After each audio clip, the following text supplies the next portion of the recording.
Now, if country is more your speed, the rodeo is coming to Prince George this weekend.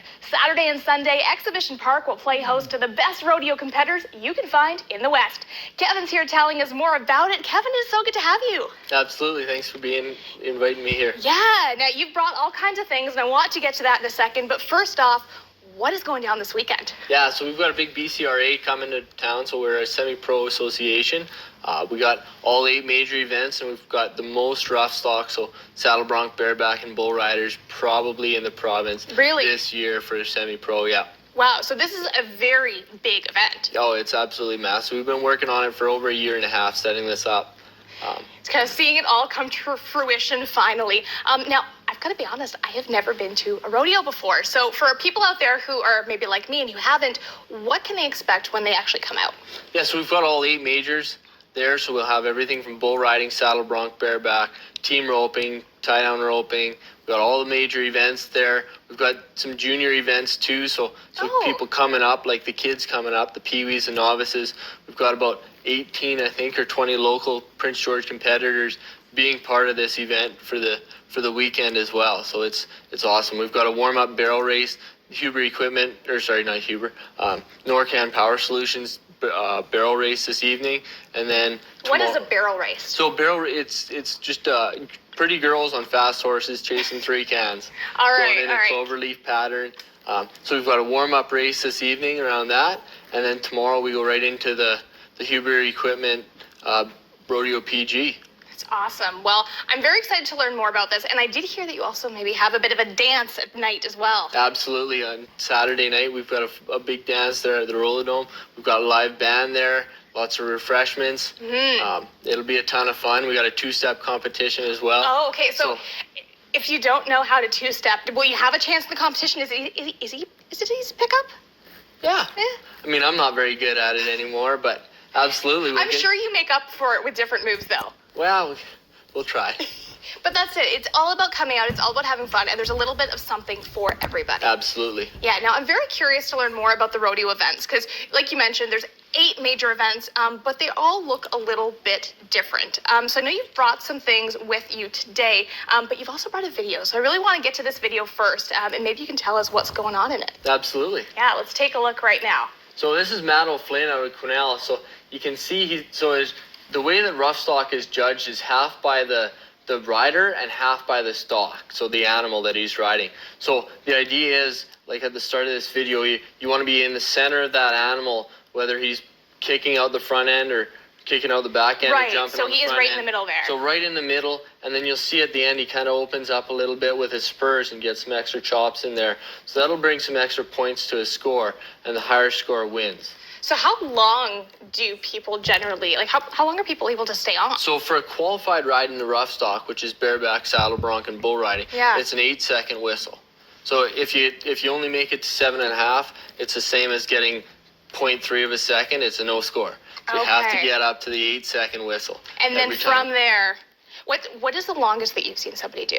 So after the 8 seconds, it doesn't matter. Oh, okay. So it's just 0 to 8. And then you get judged on that. Okay, so you just kind of want to make sure that you are as best form as you can be in that. Yeah. Gotcha. Okay, so you've brought some things today as well. So what would go along with that kind of style? So the bull rope, so this is our bull riding rope.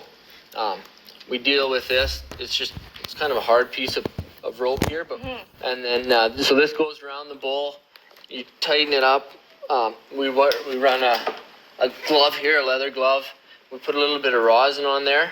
So rosin is similar to pine tar. It gets sticky and it helps basically glue us in. So you can get that grip. Yeah. Gotcha. So you put your glove on and then you get the rosin in there, warm up the rope, tuck your hand in, pull it tight. And you just hang on. Have a little bit of fun. Absolutely. Always. Is it fun? I think you have to be a little bit nuts to actually compete in rodeo. No, it's a whole ton of fun. Okay. It's absolutely a ton of fun. Now, you do have another option here. So it looks like it's kind of a saddle, but not really. So what am I looking at with this option over here? So this is a bareback rigging. So this is what goes on a bareback horse. Little different glove. Okay. Same idea. You put it on, tuck this in.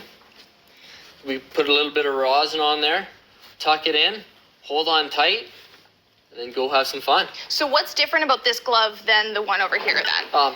So this one, let's move back. Yeah, let's do a little comparison. So this one, the bareback one, is considerably thicker. It's heavier. Okay. It's also got what we call a cheater on here.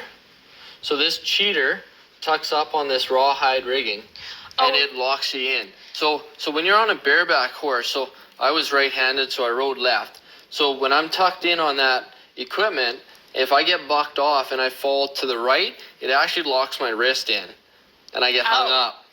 Oh. But if you get bucked off to the left, it pops your hand out. Okay. So the pickup men that are going to be there this weekend, we got some of the best coming from Alberta.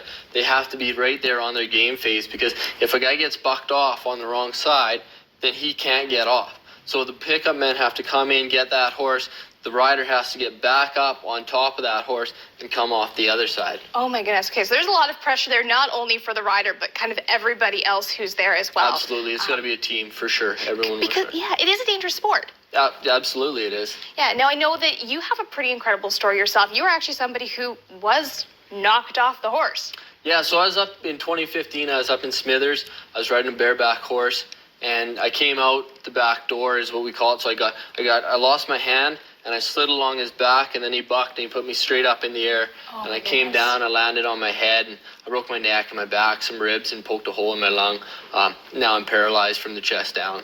I mean, I can only imagine what an adjustment that would have been for you, for a sport that you clearly love. But that didn't stop you. You literally fell off the horse, but you got back on. So you were actually riding again. Yeah, so I spent a couple months in hospital, and it's been about a 7-year journey to get back to this point. But I'll be roping this weekend, so I transitioned from the rough stock end of the game to team roping, and we'll be roping this weekend, and it's been awesome. So what kind of adjustments have you had to make to be able to be back at that competition level then? So my saddle, it's a totally custom saddle built specifically for me. It actually comes down out of Texas, comes up. Okay. So it's got a taller back on it, and we strap myself in through my legs and my chest. And so totally a custom saddle, and then a bomb-proof horse.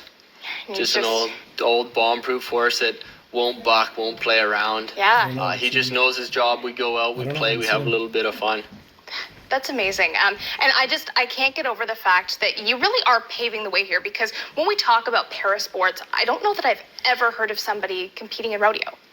No, so there's no one in BC. I'll be the only guy in BC. I haven't heard. We've talked to lots of rodeo committees. Haven't heard of anyone else on the north side of the border. There are some guys down stateside that rope and compete that way, but there's not much up here. And people kind of ask, who are you competing against? I'm competing against everyone else, all the able-bodied. There's not a special class. There's not special animals, blah, blah, blah. I'm competing against everyone else, just like I'm not hurt. You're going out and showing them what you can do. So I love that. I think that is incredibly inspirational. For anybody who does want to come out and see you this weekend or partake in any of the other rodeo events, where can they get more information? Absolutely. So Rodeo PG on Facebook. It's got all our details on there. PrinceGeorgeRodeo.com is our website. We'll be Saturday is a 3 o'clock start. We've got a really custom kind of opening ceremonies involving some of the local partnerships we've formed with the First Nations bands and other community groups. So Saturday we've got a very special opening ceremonies around the first responders, and then Sunday we've got a totally separate grand entry around some mental health and working with the crisis line. So you've got kind of a little bit of everything there, and you can find more information on that online. So Kevin, good luck this weekend. I can't wait to see how it goes, and just keep doing what you do. Yeah, it'll be good. So Saturday we're starting at 3 o'clock. Sunday we're starting an hour earlier at 2 o'clock. We've got the full rodeo, and then we've got a refreshment station there. And it'll be good. Well, thank you so much. Don't go anywhere. We are coming right back after a break talking balance and core strength for Fitness Friday.